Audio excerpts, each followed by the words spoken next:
Teman-teman, sebelum kita memulai videonya, kami ingin menawarkan buku panduan ibadah. Di sini ada buku fikih sholat praktis dan buku fikih bersuci praktis karya guru kita Buya Yahya. Untuk mengorder bukunya, silahkan klik produk yang sudah kami cantumkan di pojok kiri bawah, atau teman-teman boleh mengorder bukunya dengan cara klik link Shopee-nya yang sudah kami cantumkan di deskripsi video ini. Bismillahirrahmanirrahim. Assalamualaikum warahmatullahi wabarakatuh.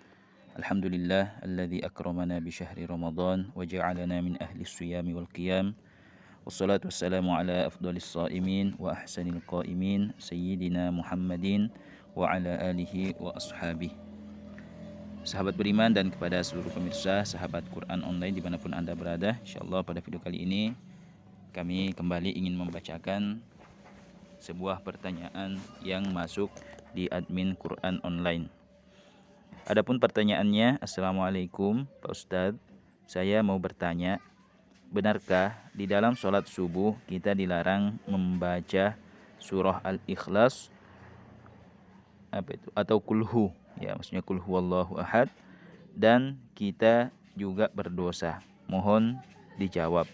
Ya, jadi pertanyaannya, apakah benar kita dilarang membaca surah Al-Ikhlas dalam sholat subuh, dan kita katanya juga berdosa?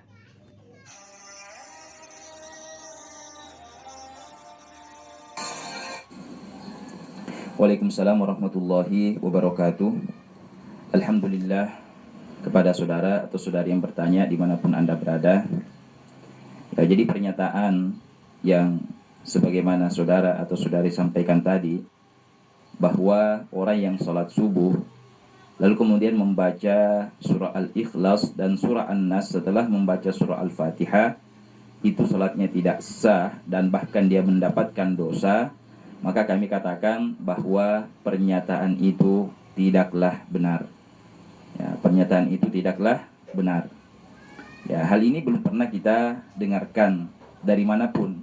Ya, tidak pernah kita dengarkan ada guru-guru kita atau ulama-ulama kita yang menjelaskan seperti itu, ya, bahwa orang yang membaca surah Al-Ikhlas ya, atau surah An-Nas setelah Al-Fatihah dalam sholat subuh itu berdosa atau bahkan sholatnya tidak sah, ya itu tidak pernah kita dengarkan.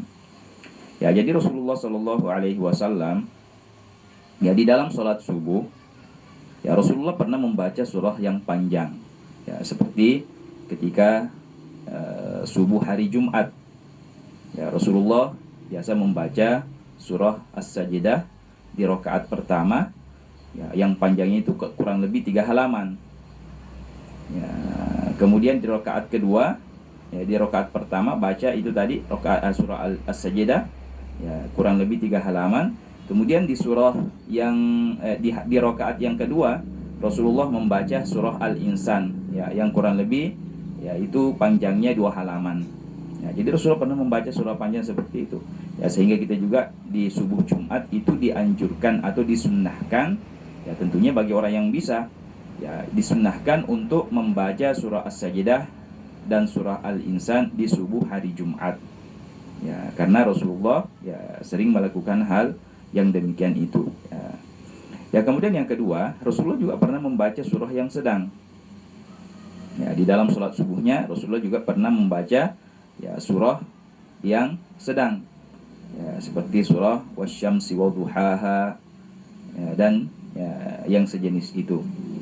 Ya, kemudian yang ketiga, ya Rasulullah pernah juga membaca surah yang pendek, ya, sebagaimana disebutkan dalam sebuah riwayat bahwa ya, di dalam sebuah perjalanan ketika Rasulullah Shallallahu Alaihi Wasallam sholat subuh, beliau membaca Al-Mu'awwidhatain, ya, yaitu Qul a'udzu birabbil falaq dan Qul a'udzu birabbin nas.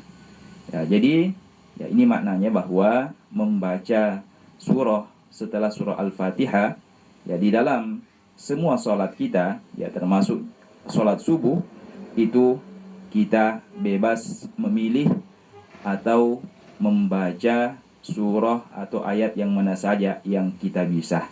Ya, dan yang perlu diketahui bahwa membaca surah itu kan setelah surah Al-Fatihah di dalam sholat kita, ya itu hukumnya adalah sunnah, ya, atau merupakan sunnahnya sholat, bukan sebuah keharusan, bukan merupakan rukun sholat. Ya bahkan seandainya ada orang yang setelah membaca surah Al-Fatihah pada rakaat pertama dan rakaat yang kedua, ya kok dia sudah ingin, ya sudah mau ruku tanpa membaca surah, maka itu sholatnya sudah sah. Ya karena yang merupakan rukun sholat itu kan ya Al-Fatihahnya itu. Adapun membaca ayat atau surah setelah Al-Fatihah di rakaat pertama dan kedua itu hanyalah merupakan sunnah-sunnahnya sholat. Ya, seandainya setelah membaca Fatihah, ya saudara atau saudari yang bertanya sudah ingin ruku, ya di dalam sholat subuh misalnya, maka sholatnya sah. Hanya saja, ya tidak mendapat kesunahan membaca surah setelah surah Al-Fatihah.